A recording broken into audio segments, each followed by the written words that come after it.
Hello, my name is Marc Headley, and I would like to thank you for coming today and for listening to what we have to say. I'm here today to give you a glimpse of what I experienced while working at the international headquarters of Scientology. My mother got involved in Scientology in the early 1980s, and I became involved in and around Scientology from the age of 6. From the ages of 12 to 16, I was enrolled in a Scientology school, and at the age of 16, I was recruited into the paramilitary branch of Scientology called the Sea Organization. I've basically been involved with Scientology for most of my life, and I've seen all aspects of Scientology, from a staff member selling introductory books on the street to dealing with the leader of Scientology, David Miscavige. I was a staff member at the international headquarters of Scientology from 1990 until 2005 when I left. And I started out as the electronics technician there, checking the quality of cassette tapes that were being made at the manufacturing facility there. And then I moved on to overseeing the films that were being shot. We shot a lot of informational films for internal use in Scientology organizations around the world. And I later became the film producer over all of the videos and films and audio products that were produced at Golden Era Productions. During my 15 years at working at the Scientology headquarters, I witnessed and was exposed to many things that I'll never, ever be able to erase from my mind. And just to give you some examples, for the entire 15 years that I worked there, I averaged at least 100 hours a week work hours. We would literally, any waking hour was spent working, and that's pretty much the hours that every single person there worked. We did very little else besides that.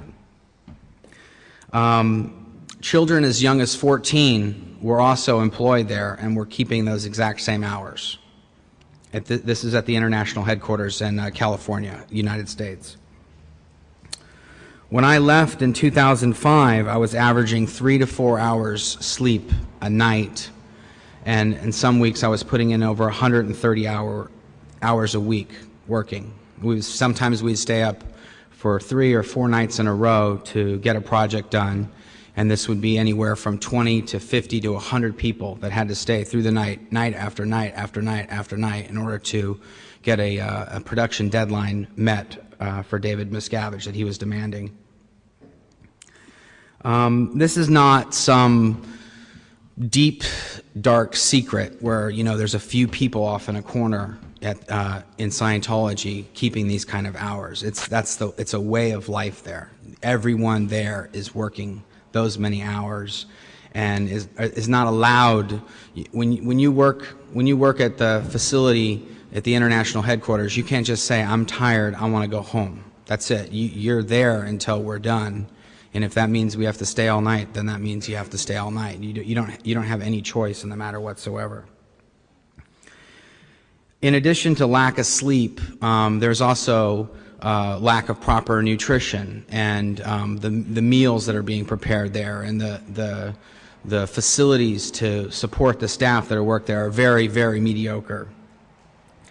At one time, while working at the church, I, at 5'10", weighed just over 100 pounds. And my ribs were clearly, the outline of my ribs were clearly showing through, as I had lost over 60 pounds during a 6-month period of like very heavy production demand with little food and lack of sleep and working very, very long hours. The medical care for staff is very rare as well.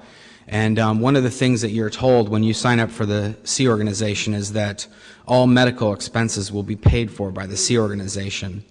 And it's just simply not the case. If you need contacts, if you need glasses, you get put on a list of 300 people, And when the list gets down to you, then you might be able to get some contacts or get some glasses. If you feel sick or you have some kind of illness, you're actually viewed as a what they call a potential trouble source, which means somebody that you're related to or somebody that you're working with is suppressing you and is a suppressive person.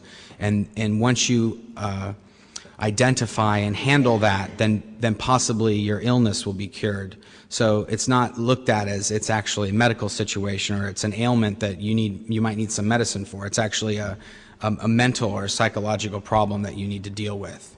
And in a lot of times, staff that have symptoms or have things that might be diagnosed as a terminal illness are not diagnosed for that until it gets so bad that they are forced to visit a professional physician or go to a hospital or go to the emergency room and only to find out they have some sort of cancer or some sort of sickness that they've had for a year or 2 years or 8 years that's gone unchecked and untreated because they haven't handled it psychologically or haven't identified a person who's been suppressing them. Daily physical, verbal abuse, emotional abuse is just rampant throughout the international headquarters of Scientology. People yelling at people, people punching people. I myself, on at least 10 different occasions, have witnessed David Miscavige actually physically strike other staff members to the ground, strike staff members so many times or damage them physically that they actually needed medical attention or that a medical officer from the facility would have to come and bandage them or treat them. In one instance, I myself was punched several times by David Miscavige in the face for basically arguing or talking back to him during a discussion that we were having. After hearing all that, many people say, well why did you stay there for 15 years? You know, I was there while all this was happening. Why didn't you just leave? And a lot of people get asked that once they come out and they tell of all these things that happened to them and all these different abuses that they witnessed. And it's like, well, why did you stick around? Well, staff are not allowed to come and go as they please.